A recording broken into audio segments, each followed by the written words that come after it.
to categorize these signs and classify them, and I found 4 major groups we can use to categorize them. Signs related to hemorrhage, we call it hemorrhagic signs, and signs related to ischemia and vascular incidents, and compressive sign in which there is a space occupying lesions, and finally signs which are not fitted to any other group, and we call it miscellaneous.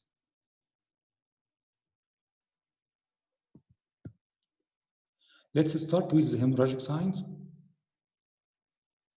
Here is a CT, an non-contrast CT brain, axial cuts, as you can see, and hope you can see my pointer here. So, in which we can see some of the cortical sulci are filled with hyperdense material, and other are filled with normal CSF. And this sign, we call it a cortical smearing sign. Okay, so cortical smearing sign is a sign of subarachnoid hemorrhage. It's a very important sign. Another axial CT brain, as you can see here, there is also hyperdense material filling the cortical sulci. Other sulci are filled with normal CSF. Again, cortical smearing sign, sign of subarachnoid hemorrhage. How to find subarachnoid hemorrhage in MRI? First, you can miss it in T1 and T2 weighted image, and you need to look at the flare, okay? And here is an axial cuts flare images, and you can see the hyperintense material filling the Sylvian fissure. Again, there is a subarachnoid hemorrhage within the Sylvian fissure. Subarachnoid hemorrhage also can be seen in T2 gradient, or what we call it T2 star weighted image. But in this situation, you can see it as a low signal intensity within the cortical sulci, as we can see here from this image quoted from AGLR.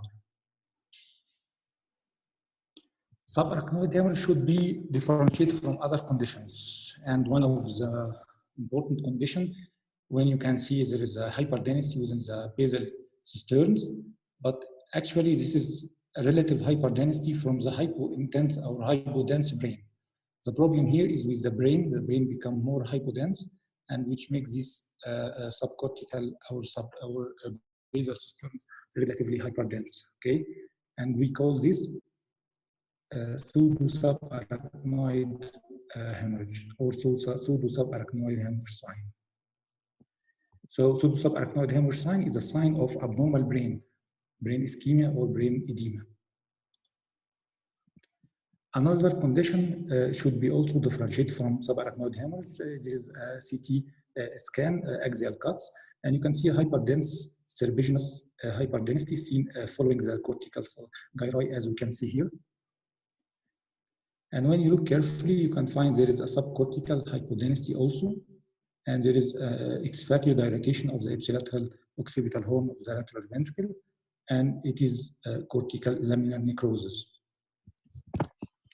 So what is cortical laminar necrosis? It's the necrosis of the brain cortical gray matter, okay, which similar to subarachnoid, become a hyperdense signal on CT.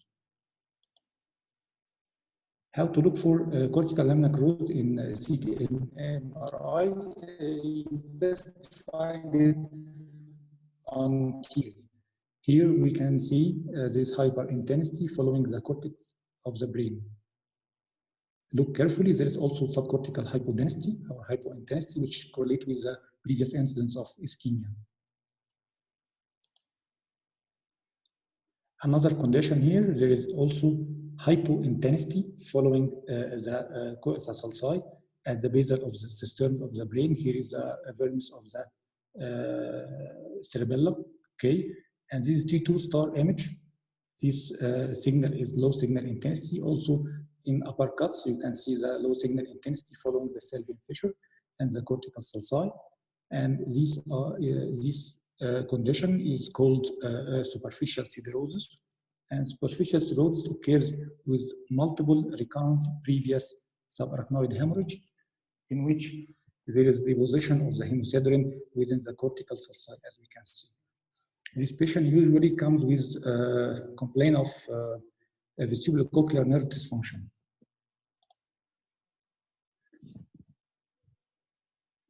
Whenever you find subarachnoid hemorrhage, always look at the eyes, okay? Because sometimes you can say some hyperdensity within the eye globe. It's vitreous hemorrhage. It may be unilateral or bilateral. And in setting of subarachnoid hemorrhage, you are dealing with what's called Tierson syndrome. So what's Tierson syndrome? It's unilateral or bilateral vitreous hemorrhage complicating subarachnoid hemorrhage, and it's bad prognostic sign. Again, this is a FLAIR image, MRI, in which you can see bilateral vitreous hemorrhage, as you can see here.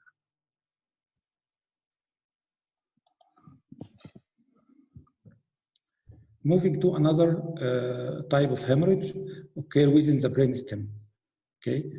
And this hemorrhage is due to compression. It's due to what's called herniation. We will call about herniation later on. And in this patient, you can see there is a large hematoma, intracerebral hematoma, because herniation of the brain through the tentorium.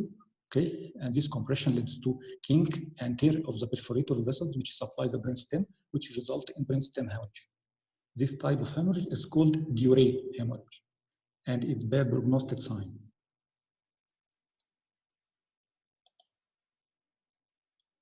Again, another case of Diuré hemorrhage. You can see there is a large left frontoparietal subdural hematoma, which extends into the interhemispheric fissure and associated with herniation of the brain and also hemorrhage within the brainstem. Again, Diuré hemorrhage, again, bad prognosis.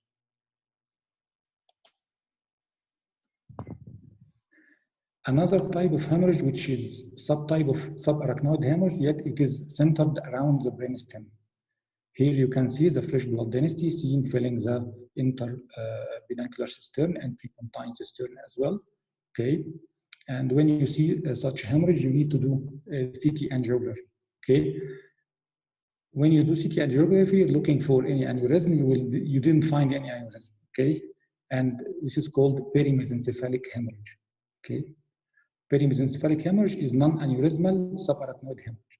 But actually, you need to do also CT angiography or even conventional angiography because you may find an aneurysm. Perimesencephalic aneurysm is thought to be of venous origin. Another case here of perimesencephalic hemorrhage, prepontine cistern, and tracking along the basal cisterns. Fortunately, this patient has a better prognosis than aneurysmal subarachnoid.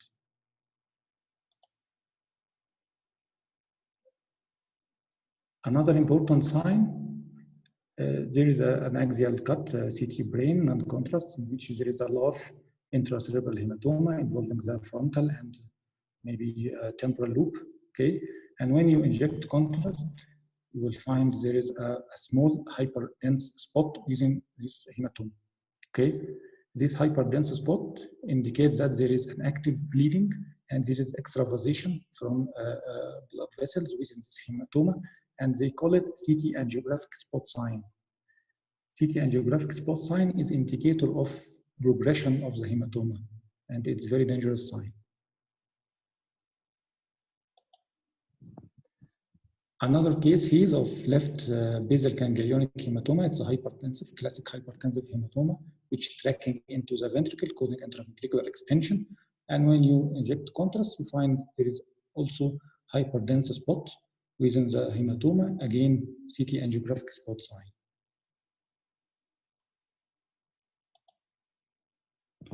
But actually, if you didn't inject contrast, you still can predict hematoma progression.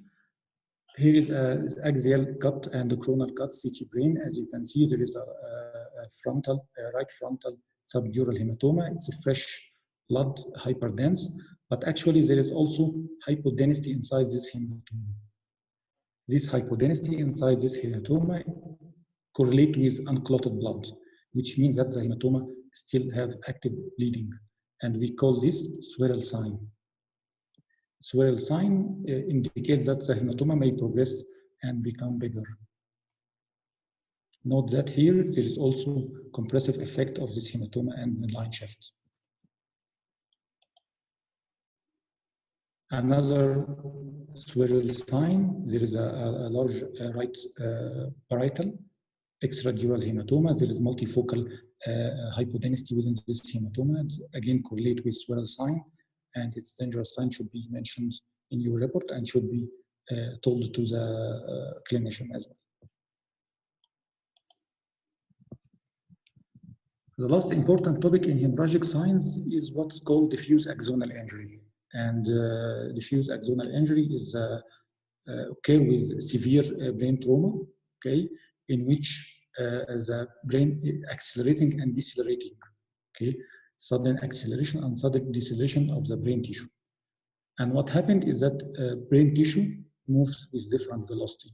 So the gray matter moves from different velocity from the white matter, and that makes the structures crossing this junction at risk of tear. For example, the neurons and the perforator vessels. After this diffuse axonal injury occurs, the perforator vessels will be torn, okay, resulting in hemorrhage at the gray-white matter junction. Also, the neuron will be torn, and this patient had a very low Glasgow coma score, and it's a bad prognosis. Actually, diffuse axonal injury occurs in 3 main locations. The first one is the gray-white matter junction, as we explained. Second one is the corpus callosum, in which the corpus callosum struck against the free edge of the falx. And the posterior aspect or dorsal aspect of the brainstem, where the brainstem stuck against the free edge of the tentorium. Let's go to cases. This is the axial flare image, in which you see hyperintense foci occupying the gray-white matter junction. And it's best detected on diffusion weighted image, okay? Like this hyperintense foci seen at the gray-white matter junction. This is gray-white matter junction hemorrhage, microhemorrhage, and this is diffuse axonal injury grade 1. Another grade 1, this is the T2 star image, which is a very good sequence in detecting the blood. You can see this hypointense foci at the gray-white matter junction, correlating with diffuse axonal injury. And if you have a sequence called the SWI, or susceptibility weight image, it's much better and much accurate or sensitive to hemorrhage. This is the same patient and the same even cut, okay? And as you can see, SWI can detect more hemorrhage than T2 gradient. This is a T2 gradient image of a patient with severe trauma. As you can see, there is grade 1 hemorrhage, microhemorrhage, and the diffuse axonal injury. And also you can see here hematoma within the corpus callosum and within the forceps major fibers of the corpus callosum. Okay, this is the corpus callosum hematoma. And on SWI from another patient, you can see multiple hemorrhagic foci, all centered at the region of the corpus callosum, and this is the diffuse axonal injury grade 2. When the diffuse axonal injury is more severe, it can affect the posterior aspect of the brainstem, as I mentioned before. And as you can see here, there is this T2 gradient or T2 star image. This focal area of hypointensity within the dorsal aspect of the brainstem. It's hyperintense on T1 weighted image. And this is brainstem hematoma in diffuse axonal injury grade 3. Now we'll move from hemorrhagic sign into vascular and ischemic sign, which is the second biggest category here. This is an axial T2 weighted image of the brain, MRI of the brain, okay? And I advise you in any brain, always look at the base of the brain for the vessels, okay? And you should see the internal carotid always signal void. When you look at this image, you can find this is the internal carotid on the right side, and this is the internal carotid of the left side. Clearly, here is abnormality, and this abnormality is a crescent-shaped hyperintense signal. When you do CT angiography or even conventional angiography of this patient, This is another patient, but you can see the same condition. You can see there is a discontinuation of the internal carotid artery with peak-like appearance. This is called the crescent sign, and this sign indicates internal carotid artery dissection.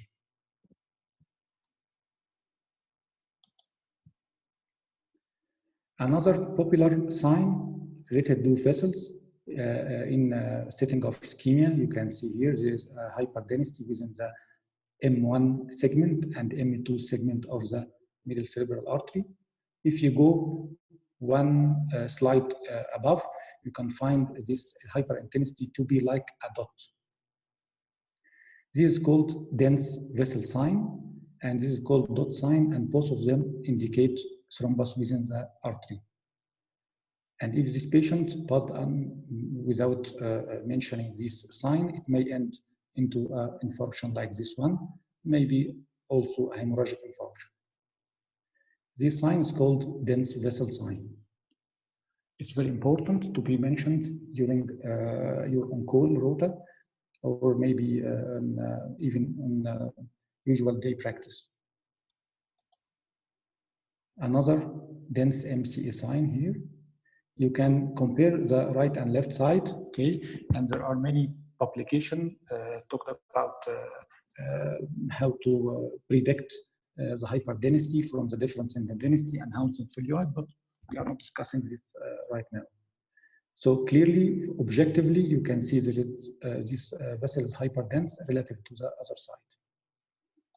And this patient did MRI, and we found a very large infarction, as you can see.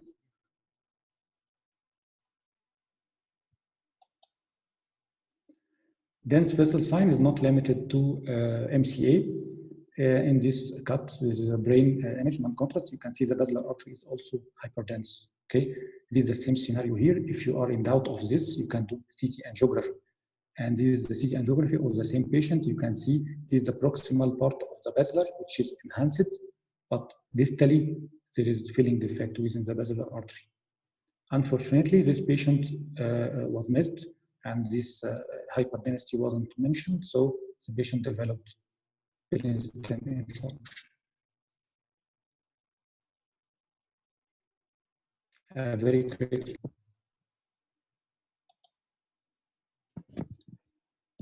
When you have thrombus inside a vein, it's likely that you see it in the related to the cortex. So as you can see here, there is a linear hyperdensity within the cortex or within the subarachnoid space near the cortex, and it is surrounded by hypodensity like this, as you can see.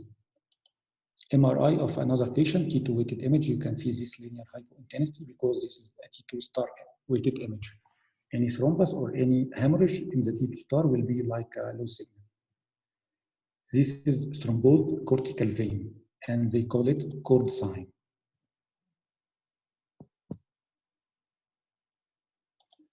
Cord sign is not limited to the superficial cortical veins, and also you can say it on the if you see dual sinus thrombosis like this one. This is a T1 weighted image in which you can see the left transverse sinus is completely thrombosed, bright signal on T1, bright signal also in T2, which means that the thrombus in the subacute stage, and also in the flare image. So thrombosed dural sinus, we can call it also cord sign. But if you inject contrast, you get another sign. Here in the same patient with a sinus thrombosis, I mean, after injection of contrast, you can see the patent sinuses is filled with contrast, like this one, but the thrombosed one, there is dural enhancement over the filling defect of the sinus, and this sign is called delta, empty delta sign. Here also at the straight sinus, they call it empty delta sign.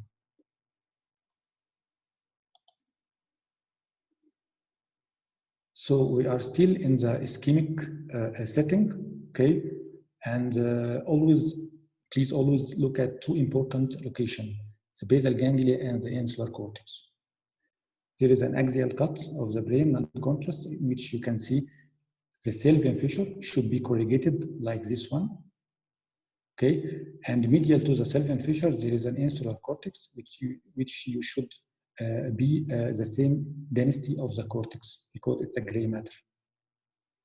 On the other side, you can see the Sylvian fissure become straightened. There is no corrugation, and the insular cortex become hypodense. This is called, this is another case here, the same. This is normal side corrugation of the Sylvian fissure. Here becomes straightened. Here we can see same density of the cortex, but here they become more hypodense. And these are called loss of insular ribbon sign. It's not insular ribbon, it's loss of insular ribbon sign. This sign indicate acute ischemia and should be mentioned in your report because this patient is going into an established infarction.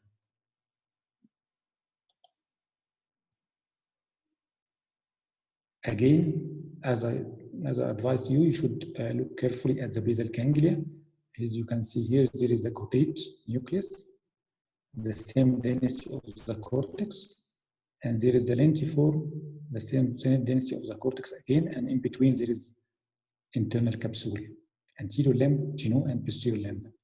On the other side, all these details are missed because we have here what's called disappearance or disappearing basal ganglia sign. Disappearing basal ganglia sign is a sign of acute infarction. And this patient end in established infarction.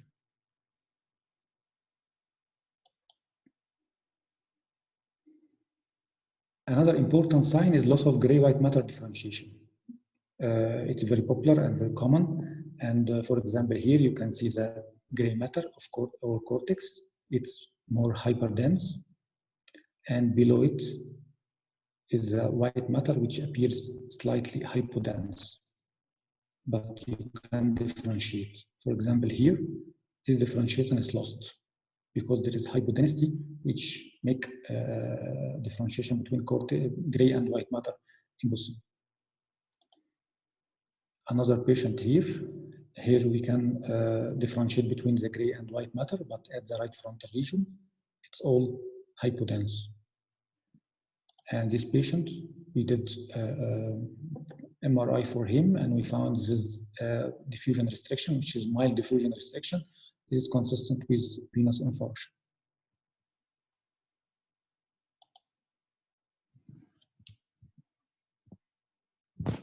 Another sign here, there is global hypodensity of the brain, which makes the cerebellum more whitish. Okay. This sign, again here, the cerebellum is white, the other brain is hypodense. Okay. This is called white cerebellar sign, and I think it's misnomer because the abnormality is not within the cerebellum, it's within the brain parenchyma. The brain parenchyma is more hypodense because of either edema or perfuse global ischemia. So it becomes the problem is with the brain. It's not with the cerebellum. Sometimes they call it reversal sign, but actually we note it with white cerebellar sign.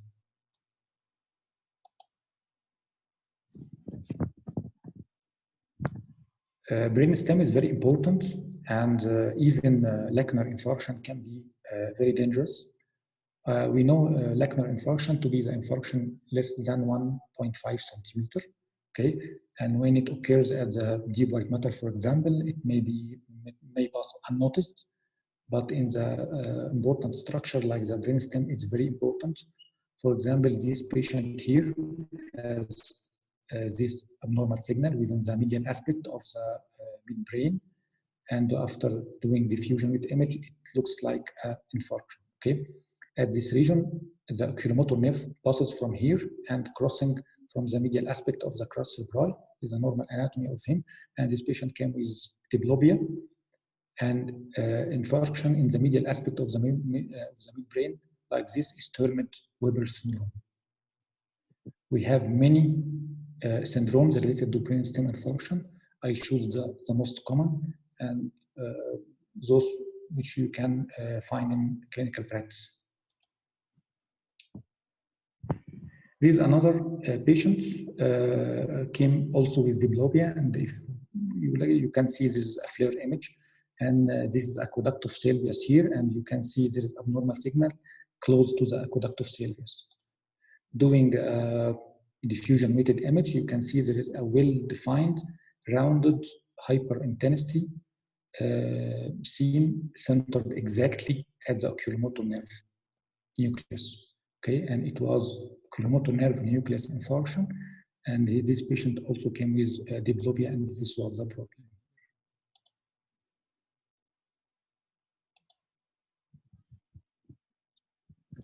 Another brainstem infarction, which is also important, is the lateral medulla. Okay, this is the medulla oblongata, and here is abnormal signal intensity within the lateral aspect of the medulla.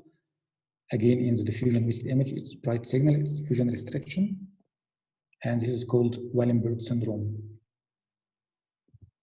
This patient has many abnormalities related to autonomic nervous system and Horner syndrome and bulbar palsy and many other complaints.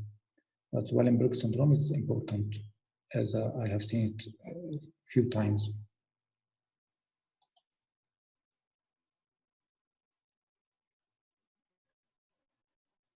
Finishing the signs, we can go. And before we discuss compressive sign, we should mention what's called brain herniation. As the brain is enclosed within the bony cranium, okay, any space-occupying lesion or mass effect can be very dangerous. Okay, and brain herniation is defined as translocation of the brain tissue from one place to another, which may lead to compression, and it can cause a fatal outcome. We have several types of brain herniation, starting from going from right to left, below the falx, and we call it subfalcine herniation. Subfalcine herniation means that the brain is moving below the falx. The cingulate gyrus is the one which is moving to the other side, and there is compression of the anterior cerebral artery and may lead to infarction. How to know about subfalcine herniation? You will find the ipsilateral ventricle compressed and the contralateral ventricle dilated. Why it is dilated? Because there is kink at the level of the foramen of Monro, which raises the pressure of the contralateral ventricle. Another type of brain herniation in which the force is directed downward. Okay, so the brain is compressed downward through the tentorial hiatus. It may be either central or transtentorial herniation, or maybe lateral through the uncus or the medial loop of the temporal loop, medial aspect of the temporal loop. So how to know about transtentorial herniation? You will find effacement of the basal sternus. Transtentorial herniation is dangerous because it compresses the brain stem, okay, and it may lead to BCA. معلش اسف ان انا قاطعك دكتور احمد. ايوه باشا. هو بس الصوت الصوت حصل فيه مشكله ال 20 ثانيه اللي فاتوا. كان من اول فين شويه من اول السنترال ترانسنتوريال هيرنيشن. Okay, so we'll repeat. The second type of brain herniation, I hope my voice is clear now, is that force is directed downward. Okay, so the brain is moving downward through the tentorial hiatus. Okay, it may be central, okay, and it may be from the lateral aspect, like here from the uncus or medial aspect of the temporal loop. When the brain is moving downward, it will be compressed against the brain stem within the hiatus of the tentorium. Problem here comes with diuretic hemorrhage, which we mentioned before, and also maybe BCA infarction. Also, there is a phenomena called Kernhor phenomena, in which the brain, after compressing the brain stem is pushed to the contralateral side.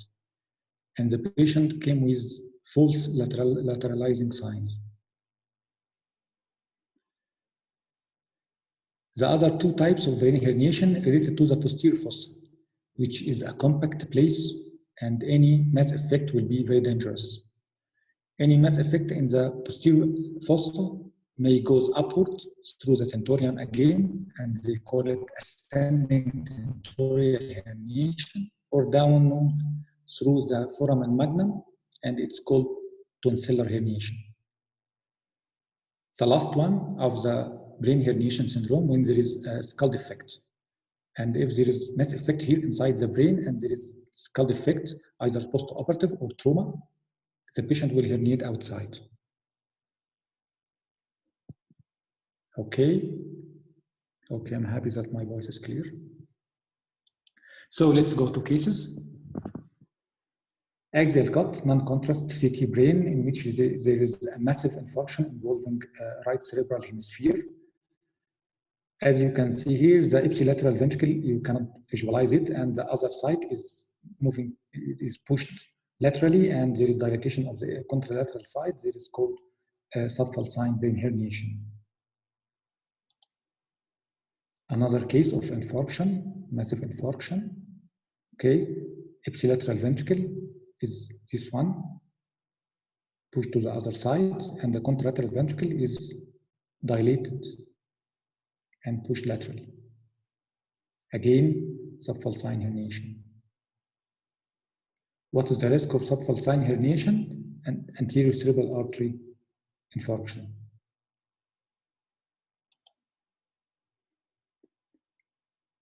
We are moving downward, and there is an MRI, a FLAIR image of the brain at the level of the brain stem, midbrain. Okay, as you can see here, all the basal cisterns are effaced, and because of signal change here, going upward, there was a large cystic glioma which compresses the brain and causing downward displacement of the brain tissue. This is called central herniation or transtentorial herniation, and cause effacement of this sulci. So what's the problem here is that with the posterior cerebral artery, it may be compressed and maybe leads to a PCA territory infarction. Sometimes we can see different type of brain herniation in the same case. As you can see here, there is effacement of the supracellular cistern and also other cistern of the around the brain stem. Okay, and also there is dilatation of the contralateral ventricle. Going upward, there is subfalcine herniation and transtentorial herniation because of a large isodense subdural hematoma. Coronal of the same patient, subfalcine and transtentorial herniation.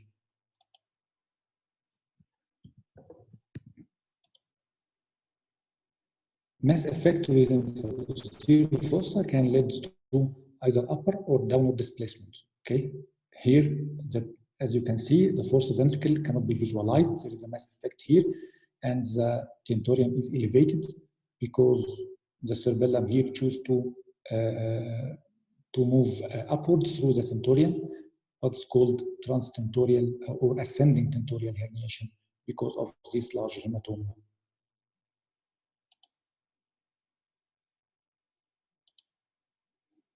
In another case, the displacement is downward, so we can, as we can see here, there is a proximal part of the spinal cord, and there is the cerebellar tonsil which enclosed it. There is no CSF around because the tonsil has moved downward through the foramen magnum, and this is because of edema surrounding a cerebellar tuberculoma.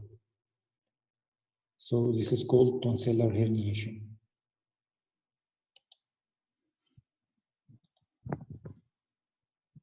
Here is a CT non-contrast of the brain. There is massive infarction, okay, and it causes contralateral midline shift and subfalcine herniation. This type of infarction, they call it malignant infarction. And this patient deteriorates rapidly. That's why they should intervene by doing craniectomy. Sometimes after doing craniectomy, the brain tissue is herniating outside, and this is called extracranial herniation.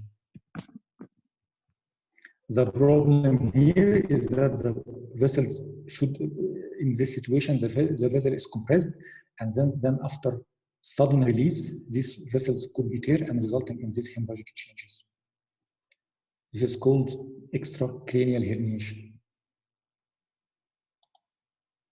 Another extracranial herniation after biopsy in this patient who has multifocal glioblastoma.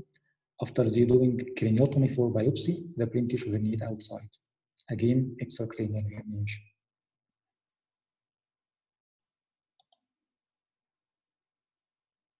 The last in the compressive sign is a funny sign.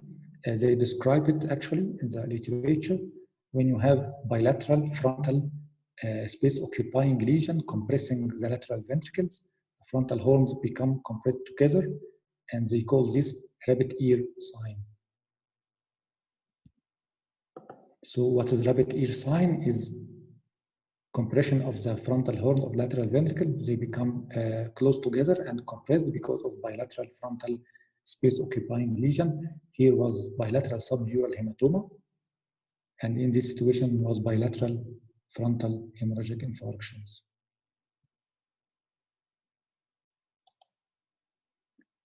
Moving to the other, the last category here, which is the miscellaneous signs. These signs are not fitted to other group.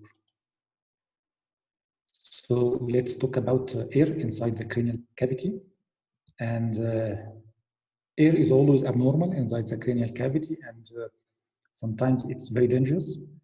Usually air come inside the cranial cavity from trauma and fracture or operation. Sometimes these air are negligible, okay? And sometimes this air is fatal because it compresses the brain tissue like this. Here is the air come in the subdural space, and usually it's following trauma that cause what is called Bowel valve mechanism dural tear. Air goes inside, but it doesn't go out. Why the air collection increase, and the air also insinuate into the interhemispheric fissure. This insinuation into the interhemispheric fissure means that the pressure of the air exceeding the surface pressure or the surface tension of the CSF. It's a very dangerous sign, and this is due to tension pneumosyphilis. This sign is called Mount Fuji sign. And this is Mount Fuji in Japan, in which the sign is termed lichen.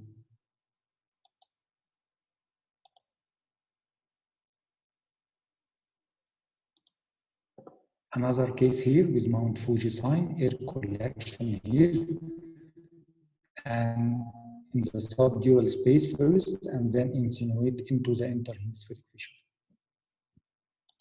And this is the appearance in MRI, air collection, subdural space compressing the brain parenchyma and insinuating into the interhemispheric fissure. Again, tension pneumosyphilis. It's a neurosurgical emergency and should be mentioned.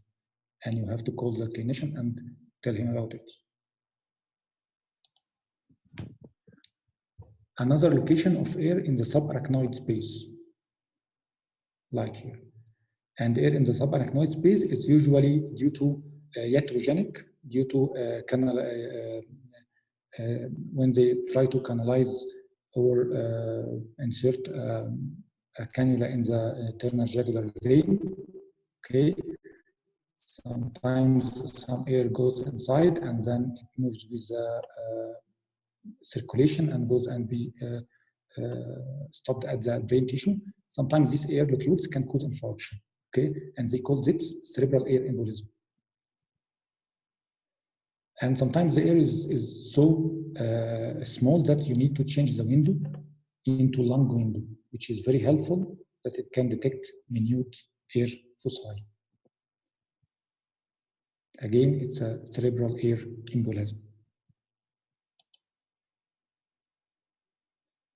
When you have a patient that you are not sure if he has hydrocephalus or not, okay, I advise you to look at the temporal horns because hydrocephalic changes always start at the temporal horns, okay?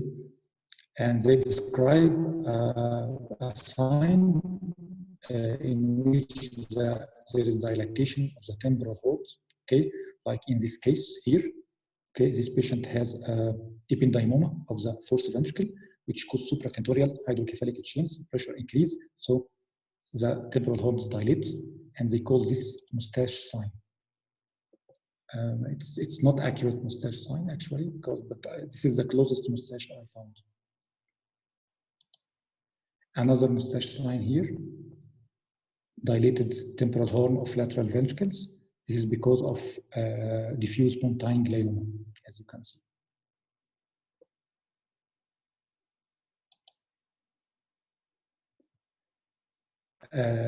Moving to another sign, there is an axial cut CT brain and contrast in which you can see hypodensity within the caudate and lentiform nuclei. There is many differential diagnoses for this.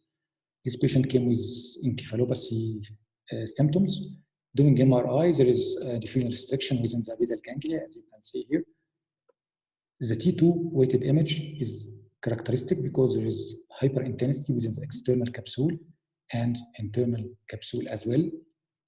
Very characteristic and flare images. And this is called lentiform fork sign. So what is lentiform fork sign? Is the edema of the external and internal capsule in patient with uremic encephalopathy. And unfortunately, this patient died a few hours from this study from uncontrolled metabolic acidosis. Another lentiform fork sign, edema of the internal and external capsule. It's a very dangerous sign. I have seen 2 patients died from this condition. And usually it comes with a patient had previous chronic renal failure, mainly, okay, and hyperuricemia. The final sign in this lecture, or this is a scintigraphic sign, the only scintigraphic sign I have seen. And it's from technetium cerebral flow, so cerebral imaging. You can see here the brain has no contrast or no tracer, as they describe in scintigraphy, but the nose is very hot, and they call it hot nose sign. So what is going on here is that the internal carotid, there is no flow within the internal carotid because of brain death, and all the blood is diverted to the external carotid arteries. So what is hot nose sign is a sign of brain death.